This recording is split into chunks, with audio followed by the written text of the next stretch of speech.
Welcome to the Blue Cafe. We offer stories of infidelity, betrayal, and redemption. Please like and subscribe. Cheers. Now, on to today's story. Intimacy issues 3 years after affair. Untagged.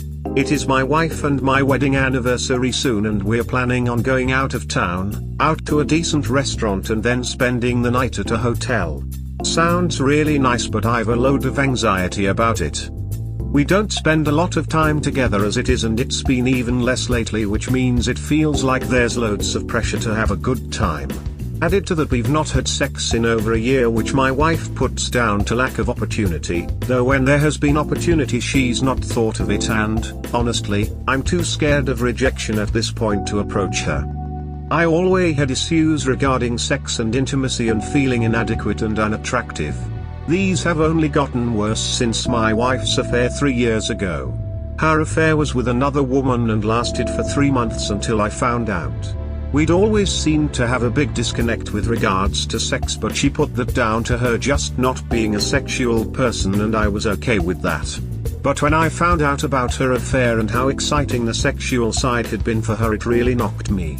I read an exchange between her and a friend saying how she actually looked forward to sex with her AF and how much more enjoyable sex with another woman was. I knew she was a female-leaning bisexual when we first got together, 14 years ago.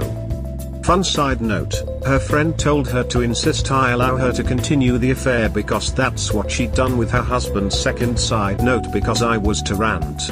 My wife's AF messaged my wife to say it was spousal abuse me not allowing them to see each other once I'd found out about the affair, and she should report me to the police, and if my wife didn't, AF would.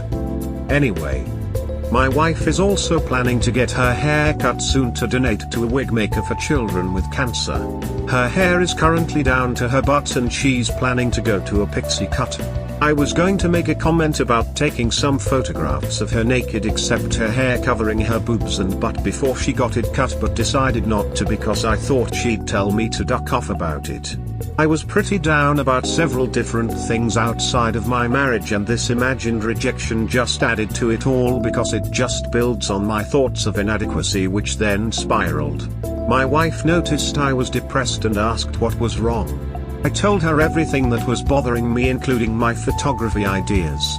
She said she actually liked the idea of doing boudoir shots together, worried she'd be too shy but wouldn't get her hair cut until after our anniversary so we could do it then. That was 2 weeks ago, and I've been reading up on photography, poses and lighting, just to try and take the best photos I can for her and for myself.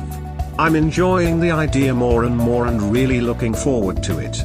She's not mentioned anything further. I really suspect she doesn't want to do it and only agreed because she knew I was feeling low. I know I should just talk to her, but I'm scared to make a big deal of it and put pressure on her. I'm also scared that without this silly, fun thing to focus on that night, we'll not know how to approach each other. You know the answer. You need to talk. I know it's hardy, but she owes you a fair hearing about your feelings. More than just a single fair hearing. Thanks. I know. She knows and is really attentive to me emotionally, but I feel guilty sometimes. A moping husband is not attractive. And when being unattractive is a big worry, I hate thinking I'm making it worse. Stupid downward spirals. Why did you decide to reconcile the marriage, if you don't mind me asking? There's all sorts of reasons really. I do deeply love her still. Even immediately afterwards I still loved her. She makes me happy. She makes me want to be better. I'm so much better as a person now than I was before we met. She is still genuinely and deeply remorseful about it all.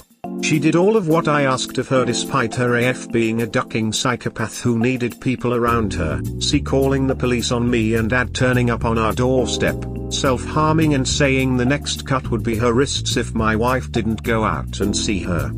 Then there's practical reasons, our kids etc., which, though not sole reasons to stay with someone regardless of transgression, do need to be considered.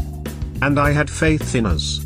On the whole, we did have a strong relationship with the exception of a couple years leading up to the affair, and I hoped that we could work back to that.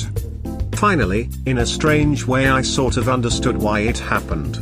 I hated that it did, but the circumstances leading up to it, I understand. Okay, I hear you, man. But communication as well as physical intimacy is critical in a marriage, emo. Sounds like you're both walking on eggshells around each other. When's the last time you and your wife were physical together? I think that's fair. More than fair, in fact. I'm certainly scared to upset her, and I can't see how she isn't the same. I'm not exactly what you mean by physically together, so I'm just going to spew too much information. Sorry. Kiss and cuddle, this morning. Spooning in bed, last night and most nights. Walking hand in hand, a few weeks ago taking the dog out. Making out, kissing, again, a few weeks ago. My wife doesn't really like this outside the context of sex. If there's a kissing scene in a movie, her mum will leave the room, so at least she's not that bad, cuddled up on the couch together. Christmas is the last one that I remember. Sex. April last year, I think, our son was playing loudly in his bedroom next door, with headphones on, and it was off-putting. Sorry if that's more than you wanted to know. No, that's perfect. So it's been 13 months since your wife and you last had sex. 3 years since the affair. What your physical intimacy between Dee and April of last year? What do you mean she doesn't like this outside the context of sex? Obviously it was really rocky to start with. The intrusive thoughts were horrible and put a stop to a lot of things before they really got going. But things did get back to normal. We had weekends away, just us. Sent the kids to Granny's for the night. Things were good. I don't know how best to put this, but here goes. She doesn't like open mouth, tonguey kisses other than as part of foreplay. She really enjoys it then, but you know how sometimes you just have a random quick snog in the kitchen. She doesn't like that. That sort of thing is a bedroom activity. Why are you still with her? It sounds to me like you are miserable. You're depressed when you're around her. You get more depressed, you can't even ask her questions without questioning yourself. It sounds like you're in this marriage because you think you're supposed to be. Sorry I gave that impression. I've been depressed since long before I met my wife, and I'm coping better now than I was. Depression for me comes in waves. A bad month, 2 good ones, or vice versa. She's really good at noticing these times and helping me come out of them. That said, yes, I do need encouragement to talk to her about some things. It happens with other aspects of my life too, asking my boss for time off, always saying I'll help someone anytime I'm asked regardless of anything else. But yes, since the affair, that mocking voice that says I'm unattractive is hard to ignore. Why are you focusing on lighting and photography, when you should be focused on your wife's lack of remorse over her affair and your own dead bedroom? Oh, she has had a ton of remorse over the past few years. I didn't really get into that because it's not really relevant to this situation. And the lighting and photography thing is sort of to help with the bedroom stuff. As I said, I think having this to focus on will help. Just make sure those photos are for you alone.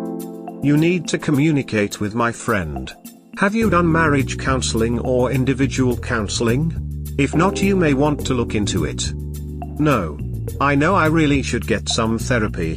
There's a distinct lack of German-sounding guys with leather couches and lots of books in my area though. It's all middle-aged women who smell of incense and have wind chimes. You need IC and MC to learn to communicate and about your sex life. Thanks. I really think you're right. I'm sure this will help you both, as there is a lot of good in your marriage. Careful, you are cutting out many fine therapists. Sorry.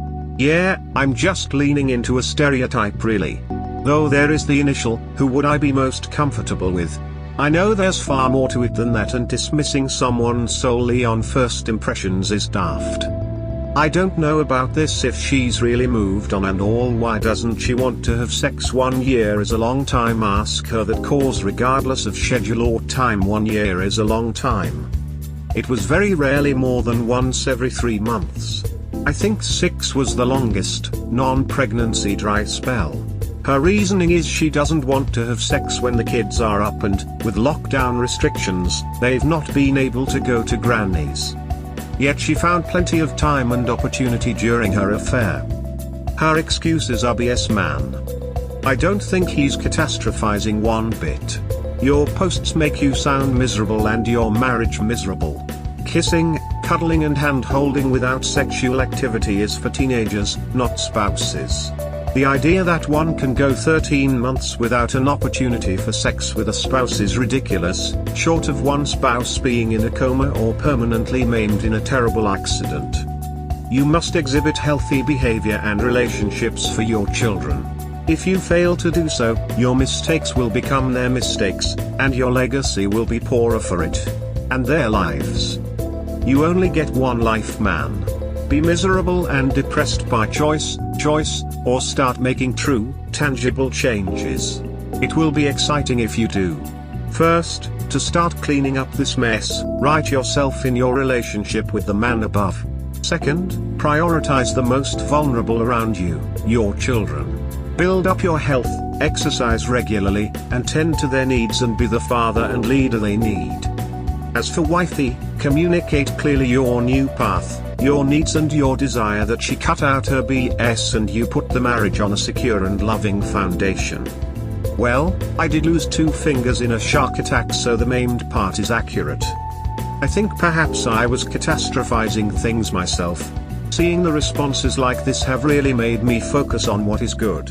People jumping to conclusions, through no fault of their own as they only have my words to go on, have forced me to see the context of things that I'd missed when I first posted. Work on your self-esteem. Get it. Your wife doesn't respect you because you don't respect yourself. All the issues you are having will become easier to work on when you put yourself first. When you approach her with confidence, she will react positively. Confidence is sexier than looks. Thank you. I totally agree with you. This threat is doing a good job of motivating me in that direction too. Hi. It's been 3 years. What do you want to do? What you're going through was not what I was going to go through. I found out. I divorced. Didn't ask why. I no longer did not care. Didn't touch her, really didn't talk. And sure as hell, I did not want sex. 21 years now. I have had no communication since the divorce. Everyone is different. I'm glad things worked out for you. You make a great point that it's only been 3 years. I know reconciliation takes time on both sides. As I said, during low periods I do still harbor a lot of anxiety about things. I can't really expect things to be plain sailing so soon. Especially when these concerns predate the affair. Is she your wife or your school crush? Because communication is the key to all marriage, and looks like you hiding etc. The more you wait and be insecure, the more she would think you are pushing or being scorned, so I would not be surprised if she start back with the female or a next one. The more she would think you are pushing or being scorned. Sorry, I don't understand. I assume you mean pushing her away or scorning her for what she did. I hope that she'd not think I was scorning her for her affair. It has been 3 years now, and I'd like to think any scornful behavior is over with. It took a while to A, accept it was okay to be angry, and B, not direct that anger towards my wife, but I think I worked through it after a few months. You're right that she might feel pushed away. She's generally very good at approaching me, but I am going to need to make more of an effort. Quite honestly, it sounds like you are coasting through this marriage almost as a ghost. That love is clearly one-sided here, and guilt keeps her married to you more than anything. You'll actively avoid each other as much as possible. You walk around her with eggshells because you're so afraid of communicating how miserable you are in this marriage that you think she'll leave even at your own expense. You'll have built up some huge walls between y'all two. Sunk cost fallacy mostly keeps you all together. It sounds like your wife is more lesbian than bisexual, but worries about the kids with you. So she stays out of guilt. You stay out of fear of loneliness and the kids suffer this loveless, lifeless marriage that lacks intimacy. I think asking her will go exactly how you think it will go. I think the anniversary trip will go how exactly you think it will go. The walls y'all have built up are too tall. No communication and you're up sweeping the emotional trauma. It sounds as if this marriage is already over me, just neither of you have come to terms with it. And the sad part is the kids suffer the most because this is the example of what relationships and marriage look like to them. So they will repeat similar mistakes and struggle in their own relationships. I don't think I agree with a lot of what you've said, but I understand where it is coming from. You're certainly not the only one to have made these assumptions. If you want to look at my other replies, you can see my responses. We hope you have enjoyed today's episode. Please comment, like and subscribe. Cheers. Have a wonderful day or night, wherever you are.